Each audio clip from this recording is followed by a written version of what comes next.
अहमदाबाद के motor accident claim tribunal ने 32 साल के मार्केटिंग एग्जीक्यूटिव को रुपीस 2.92 करोड़ से ज्यादा का कंपेंसेशन देने का ऑर्डर किया, क्योंकि 2020 में इस बंदे की एक्सीडेंट हो जाती है, रोड एक्सीडेंट हो जाता है। उसकी वजह से 88% परमानेंट डिसेबिलिटी का शिकार हो जाता है। इंश्योरेंस कंपनी ने आर्ग्यूमेंट किया कि विक्टिम ने हेलमेट नहीं पहना था और उसकी लापरवाही की वजह से ये एक्सीडेंट हुआ। ट्रिब्यूनल ने इस आर्ग्यूमेंट को रिजेक्ट कर दिया। ट्रिब्यूनल ने कहा कि सिर्फ ट्रैफिक लॉ को वायोलेट करना कॉन्ट्रीब्यूटरी नेग्लिजेंस नहीं माना जा सकता जब तक एविडेंस से ये प्रूव ना हो जाए कि उस वायोलेशन की वजह से एक्सीडेंट हुआ था। ट्रिब्यूनल ने ऑब्जर्व किया कि चौहान को ट्रॉमेटिक स्पाइनल कॉर्ड इंजरी हुई थी, जिसकी वजह से 88% परमानेंट डिसेबिलिटी का शिकार हुआ था।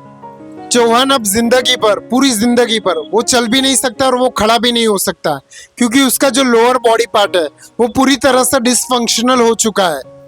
ट्रिब्यूनल ने 12 अगस्त के एक ऑर्डर में कहा कि रिकॉर्ड पर यह बात ऑलरेडी प्रूव हो चुकी है कि जो विक्टिम है उसका लोअर बॉडी पार्ट पूरी तरह से डिसफंक्शनल हो चुका है। चौहान को यूरिन पास करने के लिए भी अटेंडेंट पर डिपेंडेंट रहना पड़ता है और वो यूरिन को फिल भी नहीं कर सकता। ट्रिब्यूनल ने कहा कि इंजरी का नेचर यानी traumatic with spinal cord injury है, with paraplegia, with neurogenic order नाम की ये इंजरी हुई है। और ये भी ऑब्जर्व किया कि जो चौहान है वो फ्यूचर में मार्केटिंग एग्जीक्यूटिव की जो जॉब है वो परफॉर्म नहीं कर सकते।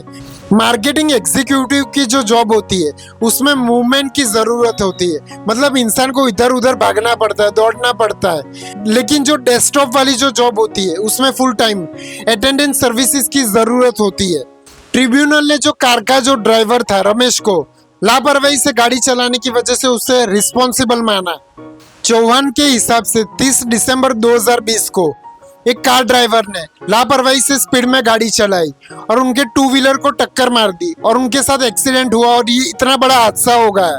ट्रिब्यूनल ने insurance company IFFCO Tokyo general insurance company को रुपीस 2.92 करोड़ से ज्यादा का कंपेंसेशन देने का ऑर्डर किया और साथ में इंटरेस्ट भी पे करना पड़ेगा, ये डायरेक्शन दिया।